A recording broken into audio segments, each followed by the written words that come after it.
I rise today in opposition to secrecy. I rise in support of auditing the Federal Reserve.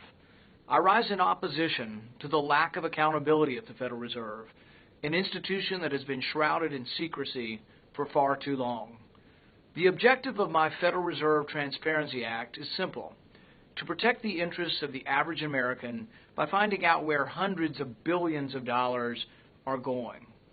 The Federal Reserve has the ability to create new money and spend it on whatever financial assets it wants, whenever it wants, while giving the new money to whichever banks it wants. Yet the average Joe and Jane from Main Street, if they printed their own money, they would be imprisoned as counterfeiters.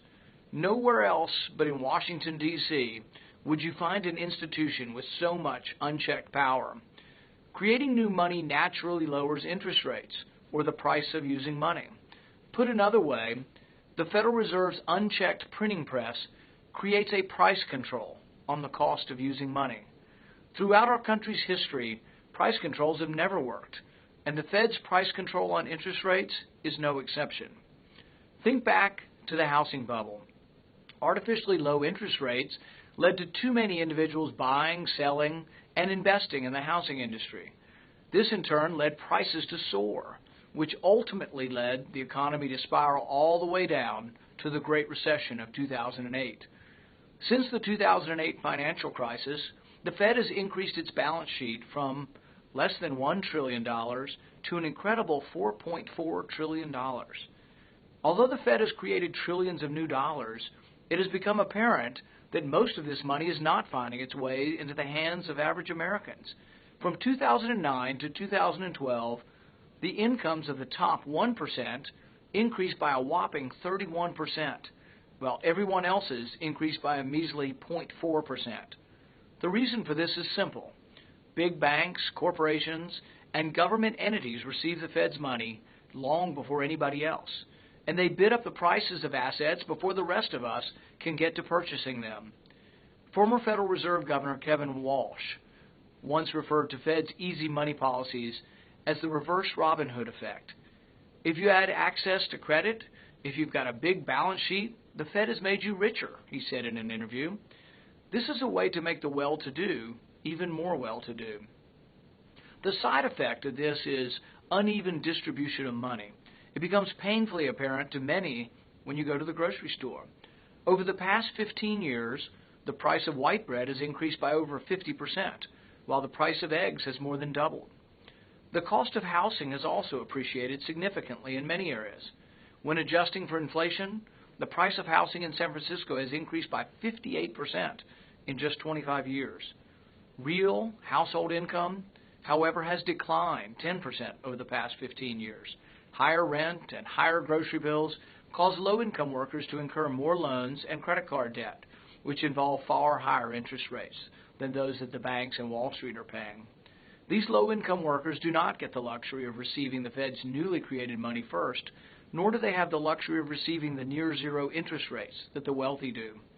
As a result, one thing is for certain. The Fed's price control on interest rates acts as a hidden tax on the less well-to-do. The Fed also exacerbates income inequality by paying large commercial banks some $12 billion in interest, which is a departure from nearly a century of practice, while individual savers earn practically no interest as a result of Fed rate manipulation. There's a revolving door between the Fed, the Treasury, and Wall Street, a revolving door in a building that is all too eager to enrich big banks and asset holders at the expense of everyone else.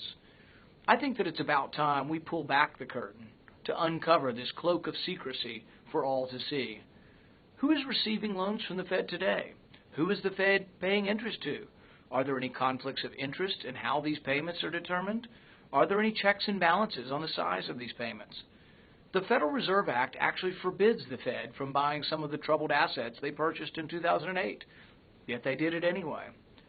Given all these unanswered questions, and given the sharp increase in risk of the Fed's balance sheet, isn't it unquestionably necessary for the Fed to be audited more thoroughly than in the past?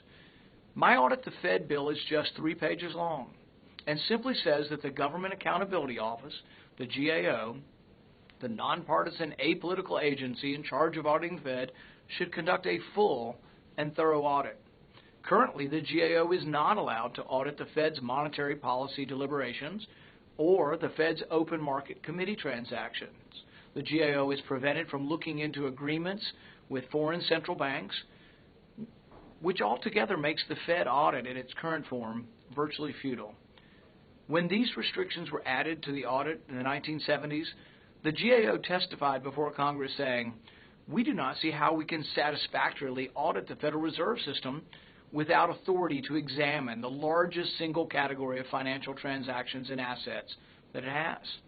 To grasp just how limited the current audit is, recall that in 2009, when Democratic Congressman Alan Grayson asked Fed Chairman Ben Bernanke which foreign countries received $500 billion in loans from the Fed, Bernanke was unwilling to name which countries or banks received the $500 billion worth of funds. That's right. The Fed swapped $500 billion to foreign countries in secret and did not even have the decency to report the details to anyone. But it gets worse. Democrat Senator Bernie Sanders also asked Bernanke who received $2.2 trillion that the Fed lent out during the financial crisis. Again, Bernanke refused to give a direct answer.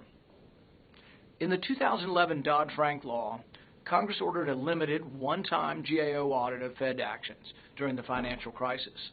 That audit uncovered that the Fed lent over $16 trillion to domestic and foreign banks during the financial crisis, a figure we would have never known if we had only relied on the Fed's internal audit. Both Republicans and Democrats agree that it's absurd that we did not know where hundreds of billions of dollars worth of our money is going. In fact, last year my Audit the Fed bill received the support of nearly every Republican in the House and over 100 Democrats. Some say that an audit will politicize the Fed. I find this claim odd, given that both sides of the aisle support the bill. The GAO, which will do the audit, is a nonpartisan, independent agency that works for Congress. It does not lean Republican or Democrat, and it's not interested in influencing policy.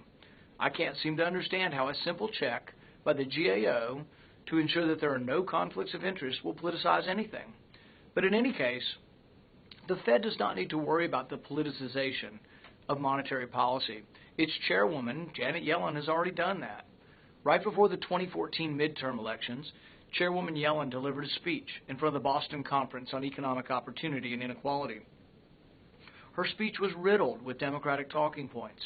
Instead of criticizing a standard audit, maybe the individuals that work within our central bank should begin curbing their own actions.